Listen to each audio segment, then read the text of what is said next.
Hi friends, welcome to top 7 Tamil. இந்த வீடியோவில் வந்து தமிழில் இருக்க முக்கியமான கொஷின்ஸ் தான் பார்க்க போகிறோம். பார்ட் 4 இருக்கிறது. இதுவரையும் 3 பார்ட்டில் வந்து முக்கியமான கொஷின்ஸ் வந்து நம்ம கொடுத்தாச்சு. நீங்கள் இனி பார்க்கலன்னா கீழே டிஸ்கிரிப்ஷன் லிங்க் இருக்குது, ஓப்பன் பண்ணி பார்த்துக்கோங்க. இப்போ போலீஸ் எக்ஸாமை படிச்சுட்டு இருக்கவங்க வந்து ஆல்ரெடி நிறையா படிச்சிருப்பீங்க. இப்போ ஒன் டைம் வந்து ரிவிஷன் பண்ணிக்கலாம். இந்த வீடியோ ஃபுல்லாக பார்த்தீங்கன்னா ஓகேங்களா. இப்போ கொஷின்ஸ் பார்க்கலாம். கடைசங்கத்திற்கு தலைமை புலவராக இருந்தவர் யார்? ஆன்சர் நக்கீரர். கடைசங்கத்திற்கு முன்னிலை வகித்தவர் வந்து அதங்க கோட்டாசன். கடைசங்கத்திற்கு முன்னிலை வகித்தவர் அதங்க கோட்டாசன். தலைமை வகித்தவர் வந்து நக்கீரர். தலைமை புலவர் நக்கீரர். முதல் இலக்கண நூல் ஏது? ஆன்சர் அகத்தியம். முதலில் கிடைத்த இலக்கண நூல் வந்து தொல்காப்பியம். மிக சிறந்த தூது இலக்கியம் ஏது? ஆன்சர் தமிழ் விடு தூது. முதல் தூது இலக்கிய நூல் ஏது? ஆன்சர் நெஞ்சுவிடு தூது. திருக்குறளுக்கு சிறந்த உரை எழுதியவர் யார்? ஆன்சர் பரிமேலழகர். சிலப்பதிகாரத்திற்கு சிறந்த உரை எழுதியவர் யார்? ஆன்சர் அடியாருக்கு நல்லார். 3 சங்கத்திலும் இடம்பெற்றுள்ள இலக்கண நூல் ஏது? ஆன்சர் அகத்தியம்.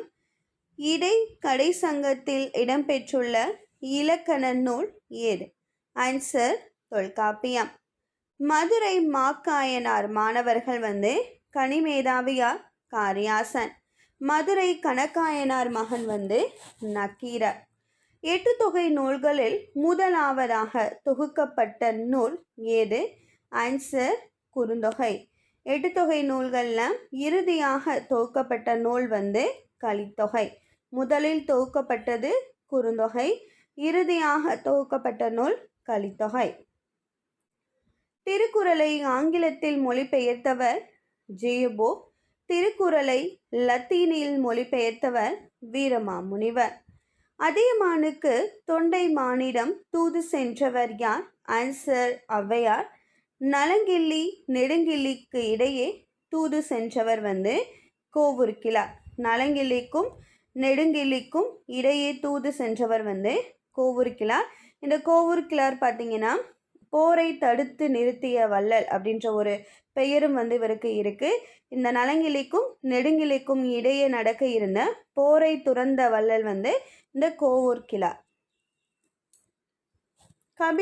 கபிலரை ஆதரித்தவர் பாரி. பெருஞ்சித்திரனாரை ஆதரித்தவர் குமணவள்ளல்.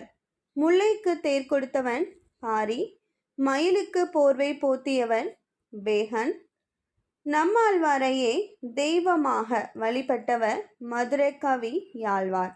திருநாவுக்கரசரையே தெய்வமாக வழிபட்டவர் அப்பூதியடிகள். முகுந்த மாலை என்ற நூலை எழுதியவர் குலசேகர ஆழ்வார். முதுமொழி மாலை, மாலை 2 இது ஒரே மாதிரி இருக்கா. முதுமொழி மாலை என்ற நூலை எழுதியவர் வந்து உமறு புலவர். திருநாவுக்கரசரை சைவத்திற்கு மாற்றிய அவரது தங்கை பெயர் வந்து திலகவதியார். திருநாவுக்கரசரை சைவ மதத்திற்கு மாற்றியவர் வந்து திலகவதியார். இந்த திலகவதியார் யாருன்னா திருநாவுக்கரசரினுடைய தங்கை.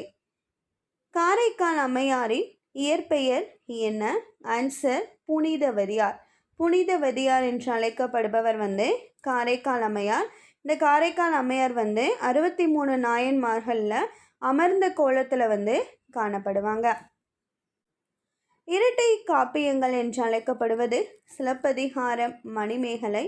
இரட்டை பாவை நூல்கள் என்று அழைக்கப்படுவது திருப்பாவை, திருவெம்பாவை. ராஜராஜ சோழனின் இயற்பெயர் அருண்மொழிவர்மன். சேக்கிலாரின் இயற்பெயர் அருண்மொழி தேவர். சேர தாண்டவம் என்ற வரலாற்று நூலை எழுதியவர் யார்? ஆன்சர் பாரதிதாசன். சேரமான் காதலி என்ற வரலாற்று நூலை எழுதியவர் வந்து கண்ணதாசன். வாழும் வள்ளுவம் என்ற நூலை எழுதியவர் வாசே குழந்தைசாமி. வணக்கம் வள்ளுவம் என்ற கவிதையை தொகுப்பை எழுதியவர் ஈரோடு தமிழன்பன். கம்பர் தாம் இயற்றிய நூலுக்கு இட்ட பெயர் ராமவதாரம். சேக்கிலார் பெரிய பிராணத்திற்கு இட்ட பெயர் திருத்தொண்டர் பிராணம். திராவிட சிசு என்று அழைக்கப்படுபவர் திருஞான சம்பந்தர். திராவிட சாஸ்திரி என்று அழைக்கப்படுபவர் பரிதிமாற் கலைஞர். தமிழின் முதல் நாவல் எது? ஆன்சர் பிரதாப முதலியார் சரித்திரம். தமிழின் இரண்டாவது நாவல் கமலாம்பாள் சரித்திரம். நாயன்மார்களின் சைவ திருமுறைகளை தொகுத்தவர் யார்? ஆன்சர் நம்பியாண்டார் நம்பி. ஆழ்வார்களினுடைய 4000 திவ்ய பிரபந்தத்தினை தொகுத்தவர்கள் நாதமுனிகள். கடுகை துளைத்தேல் கடலை புகட்டி குறுகத்திரித்த குரல் என்று திருக்குறளை புகழ்ந்தவர் இடைக்காடனார். அணுவை துளைத்தேல் கடலை புகட்டி குறுகத்திரித்த குரல் என்று கூறியவர் ஔவையார். கடுகைனா இடைக்காடனார், அணுவைனா ஔவையார். மறைமலை அடிகளின் இயற்பெயர் வேதாச்சலம். புதுமை பித்தனின் இயற்பெயர் விருத்தாச்சலம். தாயுமானவர் நினைவு இல்லம் எந்த இடத்தில் அமைந்துள்ளது? ஆன்சர் லட்சுமிபுரத்தில். கம்பர் நினைவு இல்லம் அமைந்துள்ள இடம் நாட்டரசன் கோட்டை. குட்டி திருவாசகம் என அழைக்கப்படும் நூல் திருக்கருவை பதிற்று பத்தந்தாதி. குட்டி திருக்குறள் என்று அழைக்கப்படும் நூல் நாலடியார். குட்டி தொல்காப்பியம் என்று அழைக்கப்படும் நூல் தொன்னூல் விளக்கம். 8 தொகை நூல்களில் அடி அளவால் சிறிய நூல் ஐங்குறு நூறு, சிற்றெல்லை 3, பேரெல்லை 6 இருக்கும். 8 தொகை நூல்களில் அடி அளவால் பெரிய நூல் பரிபாடல். 25 அடிகளிலிருந்து 400 அடிகள் வரை இருக்கும். 10 பாட்டு நூல்களில் அடி அளவால் பெரியது மதுரை காஞ்சி. மொத்தம் 782 அடிகள் இருக்கு. 10 பாட்டு நூல்களில் அடி அளவால் சிறியது முல்லைப்பாட்டு. இதில் 103 அடிகள் இருக்கு. 8 தொகை நூல்களில் அகமும் புறமும் கலந்த உரை நூல் பரிபாடல். 10 பாட்டில் அகமும் புறமும் கலந்த உரை நூல் நெடுநல்வாடை. பௌத்த சமயம் பற்றி ஐம்பெருங்காப்பிய நூல்கள் மணிமேகலை, குண்டலகேசி. சமண சமயம் பற்றி ஐம்பெருங்காப்பிய நூல்கள் சீவக சிந்தாமணி, வளையாபதி. இறைவன் மனிதருக்கு சொன்னது பகவத்கீதை. மனிதன் இறைவனுக்கு சொன்னது திருவாசகம். மனிதன் மனிதனுக்கு சொன்னது திருக்குறள். நாலடியாரை தொகுத்தவர் பதுமனார். நாலடியாரை முப்பாலாக தொகுத்தவர் தருமர். நாலடியார் குட்டி திருக்குறள் என அழைக்கப்படுது. இந்த நாலடியாரை முப்பாலாக தொகுத்தவர் தருமர். தொகுத்தவன் கேட்டாங்கன்னா பதுமனார். சைவ வேதம் என அழைக்கப்படுவது திருவாசகம். வைணவ வேதம் என அழைக்கப்படுவது திருவாய்மொழி. கூன் பாண்டியனை சமண சமயத்திலிருந்து சைவ சமயத்திற்கு மாற்றியவர் திருஞான சம்பந்தர். மகேந்திரவர்ம பல்லவனை சமண சமயத்திலிருந்து சைவத்திற்கு மாற்றியவர் திருநாவுக்கரசர். உலகம் யாவையும் தாமுல வாக்களும் இது கம்பராமாயண பாடலின் முதல் வரி.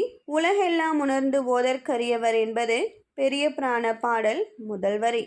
திங்களை போற்றுதும் திங்களை போற்றுதும் என்பது சிலப்பதிகாரத்தின் முதல் பாடல் வரி. கோவலின் தந்தை பெயர் மாசாத்துவான். கண்ணகியின் தந்தை பெயர் மாநாய்க்கான்.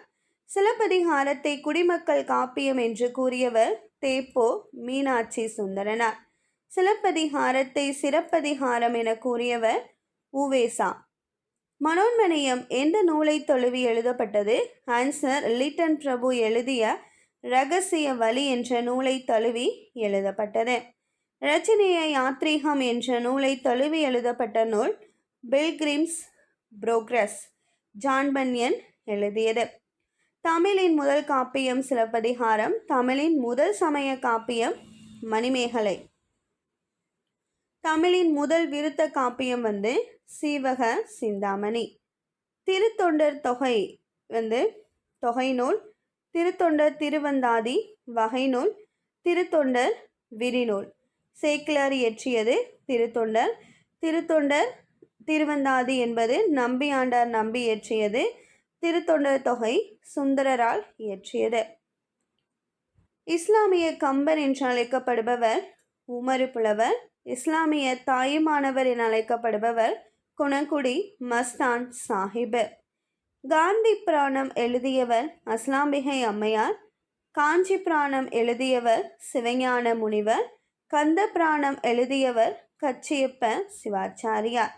ராமனுக்காக சீதையிடம் தூது சென்றவன் அனுமன். ராமனுக்காக ராவணனிட்ட தூது சென்றவன் அங்கதன். பெத்தலகேம் குறவஞ்சி நூலின் ஆசிரியர் வேதநாயக சாஸ்திரிகள். தமிழரசி குறவஞ்சி நூலின் ஆசிரியர் வரதனஞ்சய பிள்ளை. கண்ணனை குழந்தையாக பாவித்து பாடியவர் பெரியாழ்வார். ராமனை குழந்தையாக பாவித்து பாடியவர் திருமங்கையாழ்வார்.